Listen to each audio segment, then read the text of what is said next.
माजी पंतप्रधान मनमोहन सिंग यांच्या अंतिम संस्कारावर आणि त्यांच्या स्मारकावर सध्या राजकारण सुरू आहे।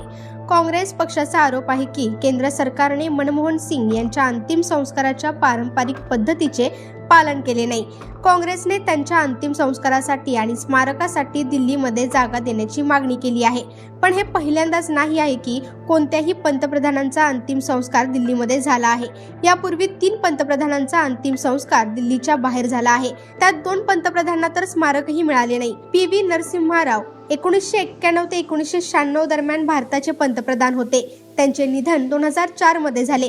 राव कुटुंब दिल्लीमध्येच त्यांचा अंतिम संस्कार करू इच्छित होते, पण काँग्रेस पक्षाने त्यांचा अंतिम संस्कार हैदराबादमध्ये करण्याचा निर्णय घेतला। राव यांचे स्मारक दिल्लीमध्ये उभारण्याची चर्चा झाली होती, पण ते पूर्ण होऊ शकले नाही। व्ही.पी. सिंग हे 1989 ते 1990 दरम्यान पंतप्रधान होते। त्यांचे निधन 2008 मध्ये झाले। सुरुवातीला दिल्लीमध्ये त्यांच्या अंतिम संस्काराची चर्चा झाली होती, पण नंतर त्यांना इलाहाबाद येथे अंतिम संस्कारासाठी नेले गेले। त्यांचे स्मारक दिल्लीमध्ये बनवण्याची चर्चा झाली होती, पण ते कधीच पूर्ण होऊ शकले नाही। मोरारजी देसाई 1977 ते 1979 दरम्यान पंतप्रधान होते। त्यांचे निधन 1995 मध्ये झाले।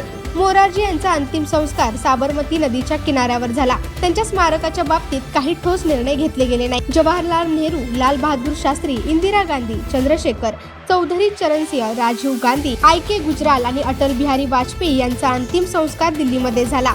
यांना दिल्लीमध्ये विशेष स्मारक देखील दिले गेले। संजय गांधी यांचा देखील दिल्लीमध्येच राजघाटावर अंतिम संस्कार करण्यात आला होता। जरी ते काँग्रेसचे महासचिव होते, पण त्यांचा मृत्यू राष्ट्रीय शोक आणि भावनात्मक वातावरणात झाला।